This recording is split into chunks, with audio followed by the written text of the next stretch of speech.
Bon, on va clarifier les trucs. Tout de suite, tu dois être capable de connaître ta valeur et de laisser les autres t'estimer. Ok? Je ne cherche pas toi à te donner une estimation. Tu perds ton temps. La valeur a plus d'importance que l'estimation quand on parle de soi. Il faut laisser l'estimation pour le monde extérieur et que tu dois toi-même connaître ta valeur. Il y a un grand homme qui a dit, bon, grand juste parce qu'il est plus haut que moi.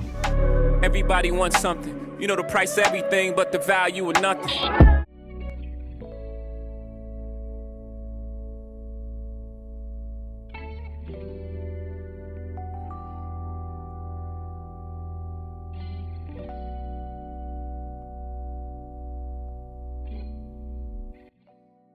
Ok, si tu comprends pas ce que je vais dire, t'inquiète. Je regarde comment je vais te le montrer, regarde comment je vais te le proposer. Imagine, ok, tu me vois sur une scène. On est là, quelque part, vas-y, on va dire un mariage. Et on te dit que je suis le vidéaste. C'est moi le vidéaste et j'arrive avec ça. Donc toi qui es extérieur à ma personne, tu ne me connais pas, ok, mais tu me vois avec ça. Tu sais juste que je suis le vidéaste. Et dans ma main, j'ai ça. Et je filme avec ça, ok. Donc toi, ton jugement ou tes préjugés seront basés sur ce que tu vois. Et ce que tu vois, c'est ce que je présente. Et si moi, ce que je présente, c'est cet appareil-là, et je te dis que c'est moi le vidéaste de la journée pendant le mariage, quelle estimation tu vas avoir de moi? Alors concrètement, une estimation, je ne sais pas, mais en tout cas, j'espère qu'on t'a pas payé trop cher, parce que pour venir filmer un mariage avec une Osmo Action, c'est vraiment que tu te fous de la gueule des... Ok, tu vas avoir une très basse estimation. Je parle pas encore de valeur, je parle d'estimation. Parce que pour l'instant, tu n'es capable de juger ma personne que par rapport à ce que je te renvoie comme image. Mais en même temps, poto, t'as vu ce que tu me renvoies comme image? C'est une Osmo Action. C'est... Attends. Même avec mon téléphone, je fais mieux. Donc, si je suis vidéaste et c'est ça que j'utilise pour faire une vidéo de mariage, l'estime que tu auras de moi sera très basse. On est d'accord ou pas? Ouais. Au moins, t'as l'honnêteté de l'avouer. Ok. Ouais, mais après, peut-être qu'il fait du bon boulot avec une Osmo Action, on sait pas, tu vois. Non. N'essaie pas de me dire oui, mais peut-être qu'il fait du bon. Non, tu ne le sais pas. Tu ne sais pas encore quel type de rendu il est capable de faire. Arrête. Tu m'as juste vu avec la GoPro dans les mains. Tu ne sais pas ce que je suis capable de faire. Même si tu as déjà vu des belles images avec une GoPro, tu ne sais pas ce que je suis capable de faire. Je te rappelle, tu ne me connais pas. Tu as juste une estimation de l'image que je te renvoie. Maintenant, tu me revois un peu plus tard dans la soirée, et cette fois-ci, tu me revois et j'ai ça dans les mains. Ah, c'est déjà Là, mieux. tu me vois en train de filmer avec ça dans les mains. Ok? Ouais. On est d'accord que ton estimation pour ma personne commence à prendre un peu plus de level. Ça monte un peu, ouais, j'avoue. Parce que tu m'as vu passer de ça à ça. Donc l'image que je te renvoie, tu te dis, ah, ok, je me suis peut-être trompé, j'ai peut-être eu des préjugés. Je vois qu'il est professionnel parce que la caméra que je vois qu'il utilise maintenant, elle est un peu plus... Ouais, ça fait plus pro, c'est vrai. Ça fait plus qualitatif, ça fait plus, on va dire, sérieux, ok? Donc là, l'estime que tu as de moi commence à monter un petit peu en level. On est d'accord ou pas? Ah, je me dis, ils ont mis un petit billet quand même, là. Garde ça en tête. Tu me retrouves un peu plus tard dans la soirée avec les mariés, et cette fois-ci, j'ai ça. Oh. Ah ouais, cette fois-ci, tu me vois filmer avec ça. Alors là, l'estime que tu as de moi, qui au départ était assez basse, là, elle pète les scores. Ouais, là... crève le plafond. Tu me regardes différemment. Et peut-être que tu vas changer ton discours par rapport à ce que tu disais de moi quand tu m'as découvert avec juste ça. Oui, parce que peut-être que quand tu m'as vu avec juste la GoPro, tu as été dire à Tati Jacqueline, ouais, je comprends pas le vidéaste que Sandra a pris, je trouve pas qu'il fasse pro. Et tu as peut-être dû commencer à mal parler sur ma personne à tout le monde pendant la cérémonie. Ah ben oui, parce que là, si je te vois arriver avec ce genre d'appareil-là, je vais me dire que ils ont mis un petit billet sur la vidéo, quoi. On va avoir une pète de vidéo, parce que le gars qui vient avec ça, c'est de l'investissement.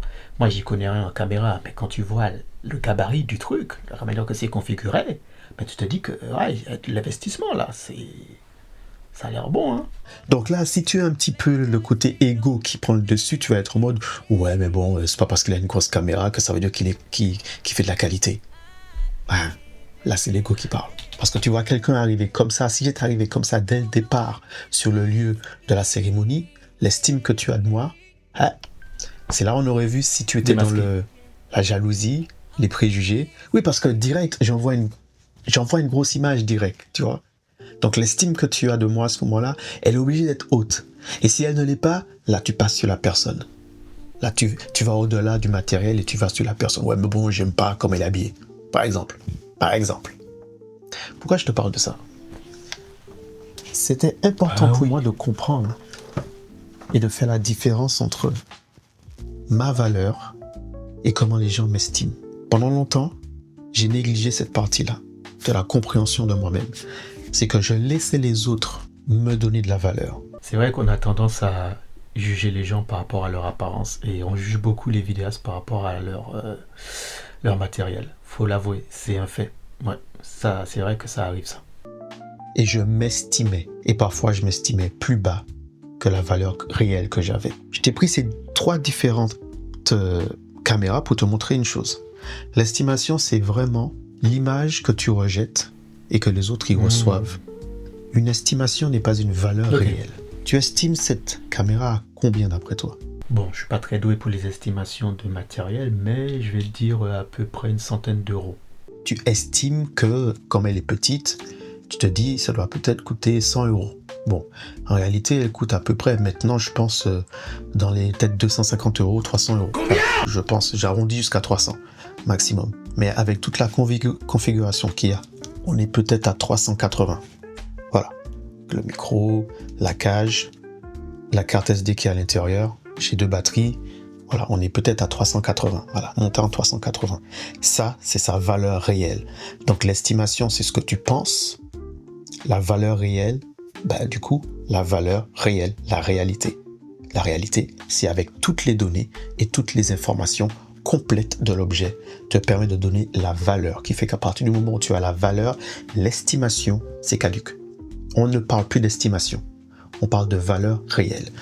Si je te montre maintenant cette configuration-là de caméra, tu vois cette configuration de caméra et je te demande de me faire une estimation. Bon, alors, si tout à l'heure, c'était à peu près 300 et quelques euros, presque 400 € pour une Osmo Action, alors là, je connais pas celui-là, mais il a l'air d'avoir un petit peu plus d'accessoires, donc je pense qu'on est peut-être dans les 600 €. Ouais, je pense. En tout cas, je vois pas plus dans ça. Donc tu regardes, tu te dis, bon, si j'ai dit là 300 avec la GoPro, peut-être que ça a peut-être dû coûter un peu plus cher. Donc allez, on va monter, tu vas peut-être me dire 1500 €. Ça, c'est l'estimation que tu me donnes. Maintenant, je vais te dire la valeur du set complet. 1400 pour l'objectif, 2005 pour le boîtier, 40 pour ce petit handle mode, top handle mode que tu as ici. Tu as 150 pour le moniteur, tu as 30 € le câble, tu as 50 € le micro, tu as la cage à 55 €, tu as cette poignée-là qui coûte 20 €, la carte SD qui est à l'intérieur, elle coûte 80 €, il y en a 2. J'ai 3 batteries, chaque batterie coûte 60 €, c'est la valeur réelle, ok? Maintenant, je prends cette caméra et je fais comme je t'ai dit tout à l'heure, donne-moi une estimation de cette caméra. À combien tu l'estimes, cette caméra? Ah ben ça coûte cher d'être vidéaste quand même, hein? Donc, vu le prix que je t'ai dit par rapport à l'autre, tu te dis, ah ouais, celle-là, il faut que je l'estime beaucoup plus. Bon, disons que tout à l'heure, si j'ai dit 600 et tu es monté à je ne sais même plus combien, allez, on va aller à directement 3000 €. Ouais, on va dire 3000 € pour le tout. Sa valeur réelle, le tout, l'ensemble, pas uniquement la caméra, mais l'ensemble, on est à peu près, si je me trompe pas, on est dans les 5.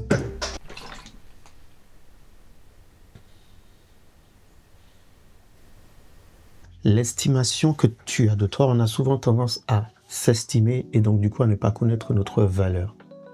L'image que tu renvoies, les personnes qui le reçoivent vont faire une estimation, mais ils ne te connaissent pas réellement. Et pour te connaître, il faut qu'ils te fréquentent. Il faut qu'ils passent du temps avec toi. Sinon, ils n'auront qu'une estimation de ta personne.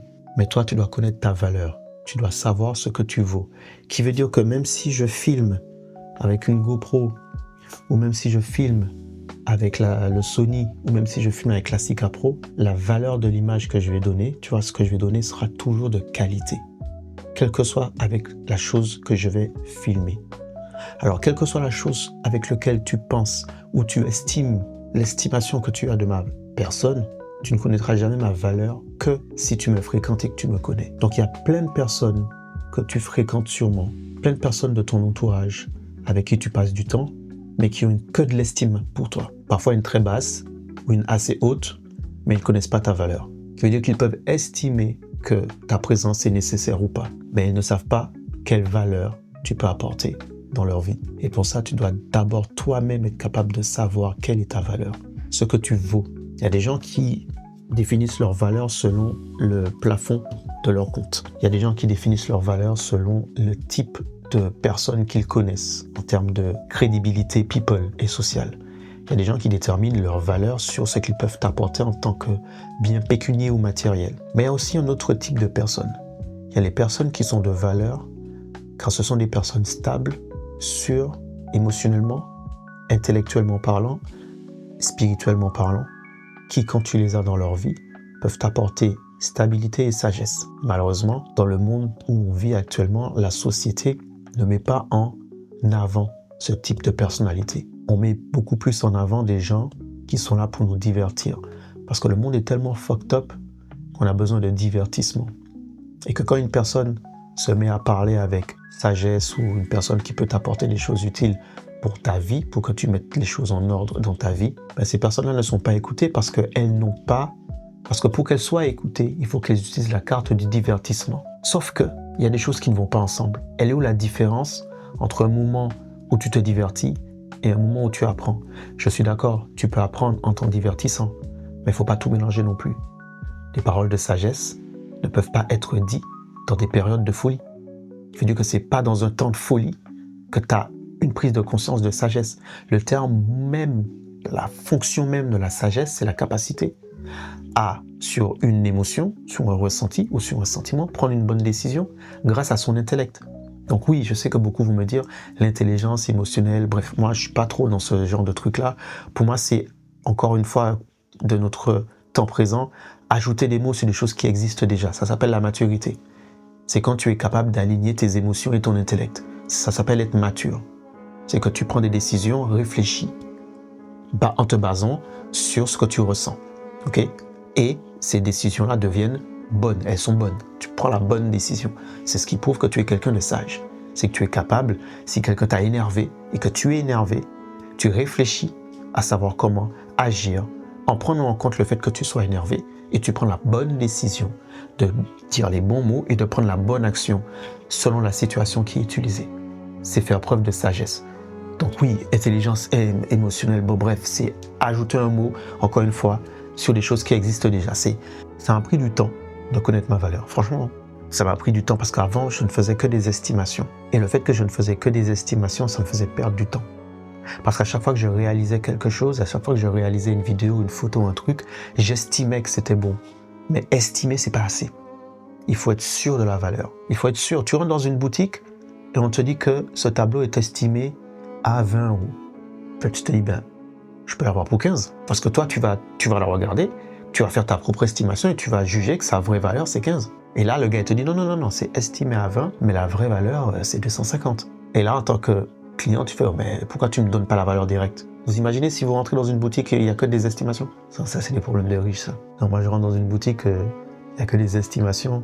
Ça prouve que tu n'as pas forcément de problème de compte en banque. Ce que je vais t'expliquer par là, c'est qu'il y a un moyen qui est assez efficace pour être capable de trouver sa valeur. Et dans la suite de cette vidéo, petit à petit, je vais essayer de te le décrire, de te donner les quelques astuces que j'ai mis en place pour justement arriver à comprendre la valeur que j'ai et en partant de l'estimation que j'avais de moi-même pour arriver justement à cette valeur précise et réelle de ma personne, de ce que j'étais capable de faire, de qui je suis et de ce que je propage et de ce que je dégage. Et que quelle que soit l'estimation que celui qui est en face va faire ou recevoir, qu'il puisse se rendre compte qu'une fois que je lui aurai montré ma valeur, qu'il ne puisse pas, lui, dénigrer cette valeur. C'est soit tu l'acceptes, soit tu passes ton chemin. Bon, alors, je parlais d'estime, je parle de valeur. Il faut savoir une chose, c'est que la première des images et la première impression que tu donnes aux gens, elle est basée sur ton vestimentaire, ton physique. Voilà, ça, il faut le dire. Faut arrêter de croire que tu es dans un monde de bisounours. La première des impressions que tu donnes est basée sur ton physique et la manière que tu t'habilles, la manière que tu te présentes. Et par expérience en tant qu'homme noir, voilà, ça fait 39 ans que je suis un homme noir, donc j'ai de l'expérience dans le domaine. Je sais que forcément dès que j'arrive quelque part, les gens, tout de suite, il y a ce qui rentre en jeu, c'est les stéréotypes, les notions de jugement et justement les notions d'estimation. Ils vont faire une estimation sur moi en se basant sur ces principes-là. Il y a aussi le côté culturel, il y a la politique, il y a la religion, il y a énormément de choses qui entrent en compte et ça va très vite dans le cerveau de quelqu'un. Qui veut dire que la première information que son cerveau va traiter, c'est l'image qu'il a, que tu leur envoies. Et vous savez qu'une image peut être vue sur 3 formes. Vous avez, une image peut être abstraite, une image peut être définie et une image peut être, on va dire, je veux pas dire contre nature, mais genre tu peux voir et tu peux croire que c'est ça, mais c'est pas ça, voilà. Donc, ton image abstraite, c'est quand l'information que tu as, la personne en face n'est pas capable de statuer sur quel plan te juger. Et là, tu deviens abstrait. En mode, mais je comprends pas comment il s'habille. Il est habillé comme ça. Généralement, les gens qui s'habillent comme ça, ils sont pas mis dans leur tête. Hein. Alors, déjà, je vais arrêter ça tout de suite. Laisse-moi te dire une chose. Tu sais, quand tu t'habilles, tu mets sur toi... En fait, quand tu t'habilles, tu portes ta personnalité. Quand tu t'habilles, c'est une manière de dire aux gens, voilà qui je suis. Comme tu n'as pas le temps de t'asseoir avec tout le monde et de leur expliquer, ton style vestimentaire, la manière que tu te tiens, ton maintien, ça passe aussi dans la manière que tu vas parler, permet aux gens de savoir qui tu es. Ça peut être abstrait, ça peut être direct, ça peut être sous-entendu.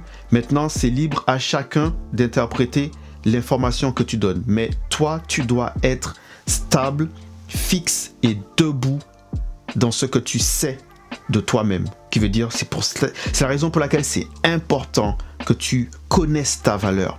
Pas que tu t'estimes. Parce que le problème, c'est que si tu restes dans l'estimation, comme je t'ai dit, tu auras toujours un manque d'information et tu seras toujours dans le doute. Tu arrives, par exemple, là, il faut que je m'habille pour aller filmer un endroit. Déjà, je sais que quand je vais arriver, si je dis que je suis vidéaste, les gens vont faire une notion de jugement en voyant mon matériel. Voilà. Si je vais arriver avec ce truc-là, s'ils s'y connaissent en rien, ceux qui s'y connaissent, ils vont dire, bon, c'est pas le matériel qui fait le vidéaste, blablabla, blablabla. Mais ceux qui s'y connaissent pas, ils peuvent se dire, ouais, bon, petit boîtier, c'est un rigolo, tu vois. Voilà, le mec, il s'y connaît rien. Par contre, comme je t'ai dit, si j'arrive sur le lieu de tournage habillé et avec ça, ça change la donne. Tu vois? Ok.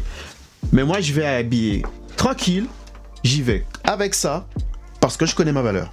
Ok? Je connais mes principes, je connais mes notions, je sais de quoi je suis capable, donc ça me dérange pas d'arriver sur un lieu de tournage où je vais devoir filmer avec tout simplement ça comme matériel dans les mains. Voilà, je n'ai aucun problème avec ça parce que je connais ma valeur. Si j'étais dans l'estimation, si j'étais en mode, bon, je ne sais, bon, j'estime peut-être que ça va passer, hein. Je suis dans le doute. Et le doute t'emmène justement à faire des erreurs. Il y a une différence entre ne pas avoir une information et douter. Parce que douter, c'est avoir l'information et ne pas y croire. C'est ça le doute. C'est qu'on t'a dit et tu dis, ah, je suis pas sûr. Tu vois, c'est ne pas être sûr. Donc, moi, je pars toujours dans le principe où plus tu es capable de connaître ta valeur, de savoir ce que tu vaux, plus il sera facile pour toi d'évoluer et de pouvoir te faufiler en société. Parce que là, je vais arriver avec mon sac, je serai habillé différemment. La manière que je m'habille pour être à l'aise, mais je m'habille aussi selon ce que j'ai besoin d'envoyer comme information. Donc, par contre, ce soir, je vais m'habiller tranquille, en mode classe, mais pas trop en mode chic, voilà et tout ça. Je vais juste m'habiller de mode pour passer inaperçu, donc tout de noir, mais avec un vestimentaire qui dit, lui, il sait s'habiller. Parce que ça arrive aussi des fois que dans ma manière de m'habiller, je vais m'imposer. Parce que comme je vous l'ai dit, en tant qu'homme noir, il y a des moments, il faut envoyer du steak. Il y a des moments, dans certaines situations, quand tu arrives, il faut envoyer du pâté. Parce que ta manière que tu vas t'habiller, ça va permettre à certaines personnes qui auront peut-être tendance à faire une certaine estimation sur toi, une certaine notion de jugement, le vestimentaire que tu renvoies peut les recadrer un petit peu. Donc quand ils vont venir, ils vont pas venir forcément avec la même intention et énergie qu'ils avaient au départ que si tu étais habillé en manière lambda. Non que je dis que s'habiller de manière lambda n'est pas une bonne chose, je suis juste en train de te clarifier un point. Donc là, je vais me changer et je pense que j'aurai le temps de te présenter ma tenue pour ce soir. Enfin, j'espère. Et sinon, si tu l'as pas vu, bah, il faudrait venir sur Instagram. Sur Instagram, c'est sûr que j'aurai le temps de faire une petite story pour montrer la petite tenue vestimentaire qui permet d'envoyer l'information du style j'ai mes notions, je sais qui je suis, je connais mon environnement, je m'habille en conséquence, mais les gars, je suis venu pour faire un boulot. Je suis pas venu pour vous êtes venu là parader, machin, faire le beau, allez, toi t'es venu pour draguer Micheline. Non, moi je suis venu pour faire un boulot. Mais je te montre que le gars que tu as en face de toi, même s'il fait 1m20, il est solide sur ses appuis, ok? Comme dirait le poteau, comme dirait le gars, l'humoriste que je préfère, gainage collectif, d'accord? On est vigilant, on reste sur nos appuis, pour que tu puisses pas te dire que lui, je peux lui dire n'importe quoi, et je peux venir parler n'importe comment avec lui. Voilà. Parce que je te dis déjà, en parlant de moi, lui, il a du vocabulaire, il a du verbal, il a du grammaire. Le gars, il connaît la langue de Molière et de Shakespeare. Bon, ça se voit pas trop la manière que je suis habillé là, mais je te promets que je déboîte. Bon allez, je vais aller me changer et je te rejoins, tu me rejoins plus tard, je sais pas comment on va finir cette vidéo là. Si la vidéo se termine ici, merci beaucoup de m'avoir regardé, m'avoir suivi. Prochaine vidéo, je vais te donner un peu plus de principes sur les notions de valeur, des techniques à mettre en place pour peut-être choisir tes vêtements ou je sais pas comment va évoluer la suite de cette histoire là. Mais en tout cas, je te donne rendez-vous pour la prochaine vidéo. Stay flow, la Flow Family. Tchuss, on se revoit pour la prochaine. Alors, il y a une phrase que beaucoup de personnes sortent et ils ont l'impression que quand ils me la balancent dans la figure, ça me blesse, ça me fait quelque chose. Mais j'aime tellement cette phrase, quand on me sort cette phrase, quand je suis habillé, quand je m'habille et j'arrive quelque part, j'aime énormément cette phrase. Tu crois que tu me déstabilises quand tu me la sors, mais au contraire, c'est un compliment que tu me fais quand tu me l'as dit, tu vois. Alors, je vais te donner cette phrase. Non, juste le temps de mettre mes chaussures. Je te donne cette phrase. C'est que quand je me présente et que je suis habillé, voilà, et puis que les gens me voient, ils me font, au bout d'un moment, tu vois, il y en a qui le font tout de suite, il y en a qui le font pas tout de suite.